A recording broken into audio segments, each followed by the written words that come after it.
አንድ አረጋዊ አባት ስለ ፈተና ሲያስተምር እንዲህ አለ። ፈተና ወደ ሰው ሲመጣ ያ ሰው እንዲደክምና እንዲዝል እንዲሁም እንዲማረር ለማድረግ ሌሎች ፈተናዎች ከተለያዩ አቅጣጫዎች ተደራርበው ይመጡበታል። ይህ አረጋዊ ይህንን ከተናገረ በኋላ የሚከተለውን ታሪክ አስከትሎ ተናገረ። ፈተና የመጣበት አንድ ወንድም ነበር። በፈተና ላይ ሳለ ሌሎች ወንድሞች ባዩት ጊዜ ሰላም አላሉትም፣ ወደ በዓታቸውም አልወሰዱትም። ህብስተ ሰርግ ምግብ በፈለከ ጊዜ ማንም ምንም ነገር አልሰጠውም። ከሥራ ሲመለስ በቤተክርስቲያን ይደረግ ወደ ነበረው ወደ አንድነት ማዕድ እንዲመጣ ማንም አልጋበዘውም። ከተሰማራበት ሥራ ውሎ ሲመለስ በበዓቱ ውስጥ ምንም የሚቀመስ ነገር አልነበረው። እርሱም ስለዚህ ሁሉ እግዚአብሔርን አመሰገነ እንጂ አላማረረም። እግዚአብሔርም ትዕግስቱን አይቶ ይህን ፈተና አራቀለት። ወዲያውኑም ዳቦ በግመል የጫነ ከግብጽ የመጣ አንድ ሰው በሩን አንኳኳ። ያ ወንድም ግን ፈጣሪውን መከራውን ስላቀለለለት ከመደሰት ይልቅ ጌታ ሆይ ስለ ስምህ ስል ትንሽ መከራ እንኳን ለመቀበል የበቃው አይደለሁም ማለት ነው እያለ መሪር እንባን አለቀሰ። ያ ፈተናው ሲያልፍ እነዛ ወንድሞች በሰላምታቸውም ሆነ በፍቅራቸው እንደቀድሟቸው ሆኑለት፣ በበዓታቸውም ተቀበሉት።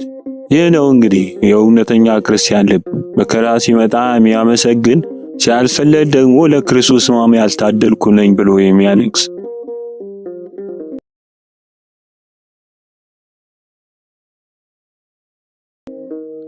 ይህንኑ ጥልቅ የትዕግስት ምስጢር የተረዱት አባቶች ፈተናን የሚሸሹ ሳይሆን ፈልገው የሚጋፈጡ ነበሩ። በአንድ ወቅት አሃው ከአረጋውያን አንዱ ከባድ የሆነ የብሕትውና ተጋድሎንና አስጨናቂ ትርምቶ እንዲቀንስ ለመኑት። እርሱ ግን የድካሙን ዋጋ ጠንቅቆ ያውቃልና እንዲህ ብሎ መለሰላቸው። ልጆቼ፣ አብርሃም የእግዚአብሔርን ታላቅ ስጦታ ሲያይ የሚጸጽተው በኋላ ድካሙ ሳይሆን ቀደም አድርጎ ባለመጋደሉ እንደሆነ እነግራችኋለሁ። የድካማችን ዋጋ በእግዚአብሔር ዘንድ ምን ያህል ክቡር እንደሆነ የሚያሳይ ሌላ አስደናቂ ታሪክ እንመልከት።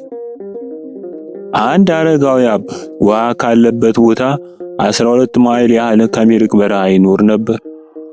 ሁል ጊዜ ውሃ ሊቀዳ በሄደ ቁጥር ከድካሙ የተነሳ ይህ ድካም ምን ይጠቅመኛል? ወደ ውሃው ቀረብ ብዬ እኖራለሁ ይል ነበር። አንድ ቀን እንዲህ ያለ ሲሄድ ወደ ኋላ ዞር ሲል አንድ የሆነ ሰው አብሮት እየሄደ እርምጃውን ሲቆጥር አየው። እርሱም በመገረም አንተ ማን ነህ ብሎ ሲጠይቀው እኔ የጌታ መልአክ ነኝ፣ እርምጃን እንድቆጥርና የድካምን ዋጋ እንድሰጥ ተልኬያለሁ። ይህን በሰማ ጊዜ ይህ አረጋዊ የበለጠ ተበረታታ። ወደ ውሃው ከመቅረብ ይልቅ ከነበረበት ቦታ እንደገና 5 ማይል ያህል ርቆ ኖረ። እያንዳንዱ የፈተና እርምጃችን በሰማይ መዝገብ ይቆጠራልና አንዛል። አንዳንዴ ደግሞ ፈተናው የውጭ ሳይሆን የውስጥ የሥጋ ድካምና የሐሳብ መለዋወጥ ሆኖ ይመጣል። አንድ ወንድም በራሱ ደካማነት አዝኖ አንድን አረጋዊ እንዲህ ብሎ ጠየቀው። እያደረኩት ያለሁት ነገር እንደ መነኩሴ አይደለምና ምን ላድርግ? እበላለሁ፣ እጠጣለሁ፣ እንዲሁ ያለ ሐሳብ እተኛለሁ። ክፉ ሐሳብ አለብኝ። ከአንዱ ሐሳብ ወደ ሌላው በመገለባበጥ በከባድ ችግር ላይ ነኝና አባቴ ምከረኝ። አረጋዊውም እንዲህ አለው፣ በበዓት ተቀመጥና ሳትጨነቅ ማድረግ የምትችለውን ትንሽ ነገር እርሱን አድርግ። አሁን አንተ የምታደርገው ትንሽ ነገር አባ አንጦንዮስ ከበረሃ ከሰራቸው ታላላቅ ሥራዎች ጋር ዋጋው እኩል እንደሆነ አስባለሁና፣ እንዲሁም ስለ እግዚአብሔር ስትል በዓትን አጽንተህ በመቀመጥና ሊናን በመጠበቅህ አባ አንጦንዮስ የነበረበትን ቦታ አንተም እንደምታገኝ እመን። በመንፈሳዊ ጉዞ ውስጥ የሌሎች መውደቅና ወደ ኋላ መመለስ ማየትም ሌላው ታላቅ ፈተና ነው። ብዙዎች በዚህ ተደናቅፈዋል። ስለዚህ ጉዳይ አንድ አባት መንፈሰ ጠንካራና በጥሩ ተጋድሎ ላይ ያለ ወንድም ሌሎች ወደ ዓለም ሲመለሱና ሲደክሙ ሲያይ እርሱም ላይረበሽ የሚችለው እንዴት ነው ብለው ተጠየቁ። አረጋዊውም እንዲህ አሉ፣ ጥንቸሎችን የሚያባርሩ ውሾችን ተመልከቱ። ከእነርሱ መካከል አንዱ ጥንቸል ሲያይ ስለሌላ ስለምንም ነገር ሳያስብ ያየውን ጥንቸል ብቻ እስኪይዝ ድረስ ይከተለዋል። ሌሎች ውሾች ግን ጥንቸሉን ያየውን ውሻ ሲሮጥ ስላዩት እስከ ተወሰነ ርቀት ድረስ አብረው ይሮጣሉ። ኋላ ግን ቀስ እያሉ ይመለሳሉ። እስኪይዘው ድረስ እስከ መጨረሻ የሚከተለው ጥንቸሉን ያየው ብቻ ነው። እርሱ ወደ ኋላ ስለሚመለሱትም ስለ ሌሎች ውሾች ለማሰብ ሆነ እነርሱን ለማየት ጊዜ የለውም።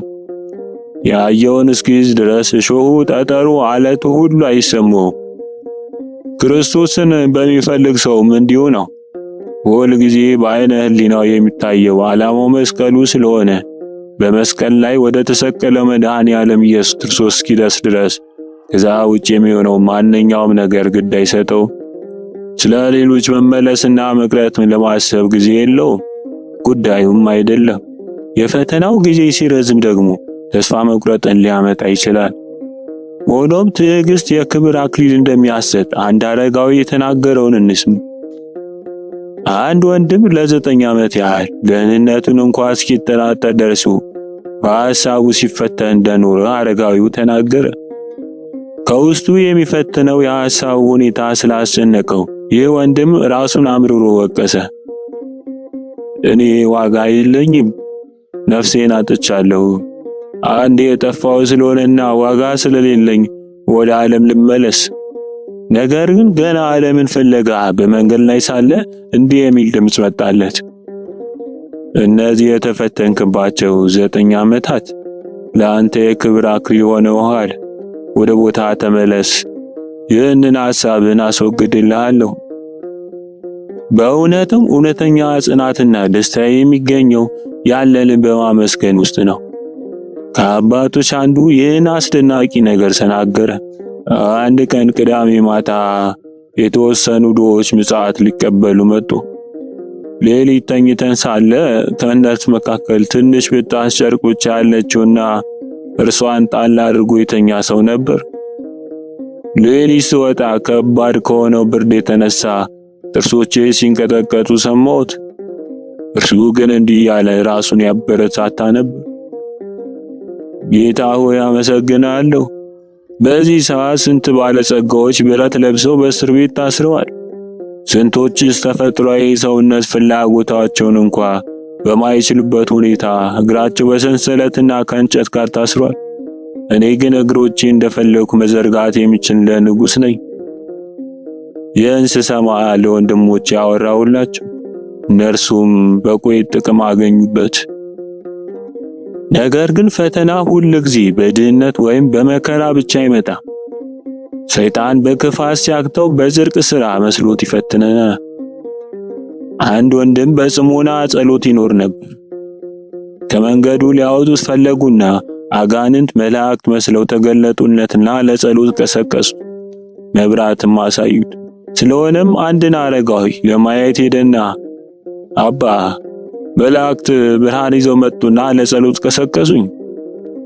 አረጋዊውም እንዲህ አለ፣ የእኔ ልጅ አትስማቸው፣ አጋንንት ናቸውና።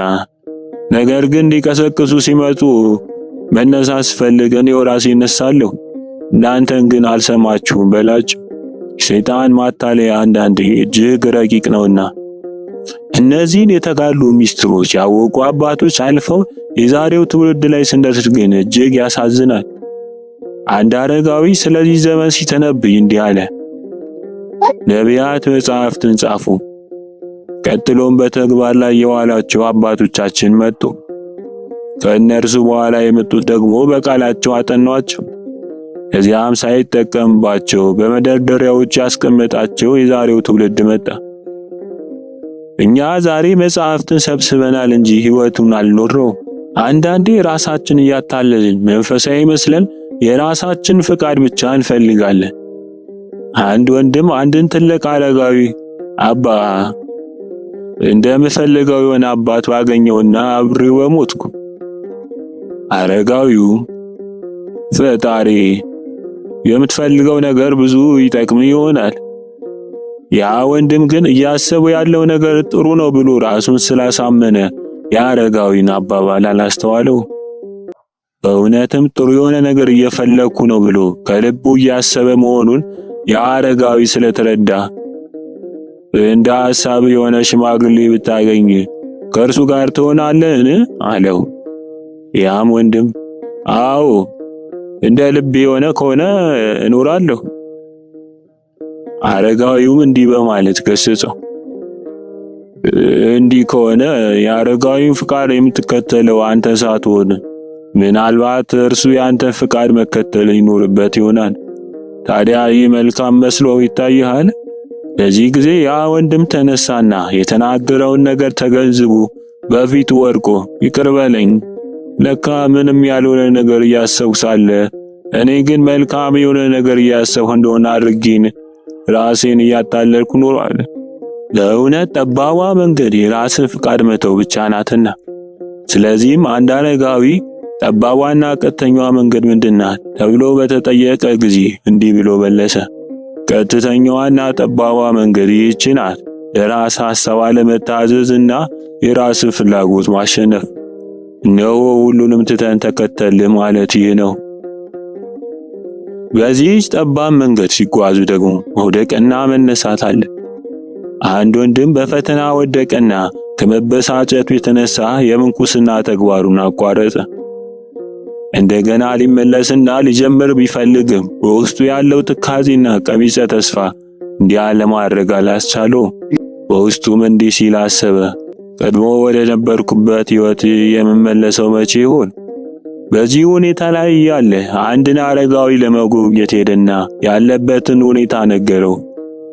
አረጋዊው ይህ ወንድም ያለበትን የብስጭት ሕይወት በተረዳ ጊዜ የሚከተለውን ነፍስን የሚያድን ምሳሌ ነገረው። አንድ ሰው የእርሻ መሬት ነበረው። ሆኖም በስንፍናው ምክንያት ሳያርሰው ለብዙ ጊዜ ስለተወው በአረም ተሞላ። ከጊዜ በኋላ ሊያርሰውና ሊዘራበት ፈለገና ልጁን ሄድና ከዛ መሬት ላይ አረሙን ንቀል አለው። ልጁ ሊያርም ሲሄድ የአረሙንና የአቃቅሙን ብዛት ተመልክቶ ይህን እስከ መቼ ድረስ አርሜ ዘልቀዋለሁ በማለት ተስፋ ቆርጦ ዝም ብሎ እጁን አጣጥፎ ተቀምጦ ይውልና ያድር ጀመር። ለብዙ ቀናት እንዲህ ምንም ሳይሰራ ከቆየ በኋላ አባቱ ልጁ የሰራውን ለማየት ሲመጣ ምንም ነገር ሳይጀምር አገኘው። እርሱም እስካሁን ምንም ነገር ያልሰራው ለምንድን ነው? ልጁም አባቴ ልጀምር ስል የአረሙን በመሬት ላይ የበቀለውን ልዩ ነገር ባየው ጊዜ ይህንስ መቼም ላልጨርሰው ባልጀመረው ይሻለኛል ብዬ ሐሳቤን ለወጥኩና ውስጤ ተዳክሞ ዝም ብዬ ቁጭ አልኩ። አባቱም እንዲህ አለው፣ ልጄ ሆይ በየቀኑ ልክ የምተኛበትን ቦታ ያህል አርም። ከዚያም ስራ በየቀኑ እያደገ ስለሚሄድ አትዳከምም። ይህን ሲሰማ እንዲሁ አደረገ። በጥቂት ጊዜ ውስጥም መሬቱ ካረሙ ጸዳ። ወንድሜ ሆይ ለአንተም እንዲሁ ነው። መሳነፍንና ተስፋ መቁረጥን ትተህ የምትችለውን ትንሽ ነገር ስራ። ከዚያም እግዚአብሔር በቸርነቱ ወደ ቀድሞ ሕይወት ይመልሳል። በዚህ ምክር ያ ወንድም ተጽናንቶ ራሱን በማበርታት አረጋዊው እንደመከረው አደረገ። በአጭር ጊዜ ውስጥም በክርስቶስ ቸርነት ሰላምን አገኘ። ነገር ግን ከፈተናዎች ሁሉ ከባዱ የህሊና ውጊያና ፈጣሪን እስከ መካድ የሚያደርስ የሰይጣን ጾር ነው። ከሕያው አንዱ በጥርጥርና ፈጣሪን በመካድ ፈተና እጅግ አድርጎ ተጨነቀ። ይህን ችግሩን ይነግረው ዘንድ ወደ አባ ጳውሜን ሄደ። ሆኖም ከእርሱ ዘንድ ከደረሰ በኋላ ፈራና ምንም ሳይነግረው ተመለሰ። ሆኖም የሰይጣን ጾር ስለበረታበት ይነግረው ዘንድ ወደ አረጋዊ አባት እንደገና ተመልሶ መጣ። አሁንም አፈረና ህሊናውን ሳይገልጥለት ተመለሰ። ብዙ ጊዜ እንዲህ አደረገ። አረጋዊው አባትም ይህን ወንድም ህሊናው እየተቃወመው እንደሆነ ሆኖም ግን ሐሳቡን ለመግለጥ እንዳፈረ አወቅ። እንደ ልማዱ መጣና ባልነገረው ጊዜ አባ ጳውሜን ወንድሜ ሆይ የመጣ ነገር ግን ምንም ሳትነግረኝ የምትሄደው ምን ሆነ ነው? ያም ወንድም አባቴ ሆይ እነግርህ ዘንድ እንዴት ይቻለኛል? አረጋዊውም ህሊና የተዋጋህ አያለሁ። ሆኖም ለሌላ ሰው እንዳልናገርብህ በመፍራት ልትገልጥልኝ አልወደድክም። ነገር ግን እውነት እልሃለሁ ይህ ግድግዳ እንደማይናገር እኔም ነገርህን ለማንም አልናገርም። ያ ወንድም አመነውና አረጋዊውን አባት እንዲህ አለው፣ አባቴ ያለሁት በከባድ ችግር ውስጥ ነው። ሰይጣን በሕሊናዬ አምላክ እንደሌለ እያደረገ ያሳየኛል፣ ያሳስበኛል። ይህ ሐሳብ እጅግ የረከሰና አሰቃቂ ነው። አረጋዊው ይህ ሕሊና ያሳዝነ የሥጋ ጦር የሚጠነክርብን በአኪታችንና በሕሊናችን ድካም ምክንያት ነው። እንዲህ ያለው ሕሊና ግን ከስንፍናና ከድካም የሚመጣ አይደለም፣ ከሰይጣን ክፉ ሐሳብና ምክር ነው እንጂ። እንዲህ ያለ ሐሳብ ሲመጣብህ ተነስና ጸልይ፣ ፊትህን በትምህርተ መስቀል አማትብ፣ በልብህም ሰይጣንን እንደምትናገረው ሆነህ እንዲህ በለው፣ አንተ የተረገምክ ነህ። አንተ የምታመጣው ሐሳብም የተረገመ ነው፣ ሥራም እንዲሁ የተረገመ ነው። ሰይጣን ሆይ ይህ ሐሳብ በአንተና በራስህ ላይ ይሁን። እኔ ፍጥረት ሁሉ በሚረዳው በሚመግበው በእግዚአብሔር አምናለሁ። ይህ ሐሳብ ከኔ አይደለም፣ ክፋትን ከምትወድ ካንተ ነው እንጂ። ይህን ስታደርግም የኔ ያርቅልህ ዘንድ ወደ እግዚአብሔር በቁርጥ ሕሊና ተማጸን። ያም ወንድም ከዚህ አባት ዘንድ ሄደ፣ እንዳስተማረውም አደረገ። ሰይጣንም በአረጋዊ አባት ምክር እንዳሸነፈ አይቶ ከእርሱ ራቀ። ጸጋ እግዚአብሔርም ተሰጠው። ፈተናን ማሸነፍ የሚቻለው በትዕግስት በመትጋት በመታዘዝና የጠባዋ መንገድ ሕግ በመጠበቅ ነው። የእነዚያ የቅዱሳን አባቶች አምላክ እኛንም ከዘመኑ ፈተና ከውስጥም ከውጭም ከሚመጣብን ማዕበል ሁሉ ይጠብቀን። አሜን።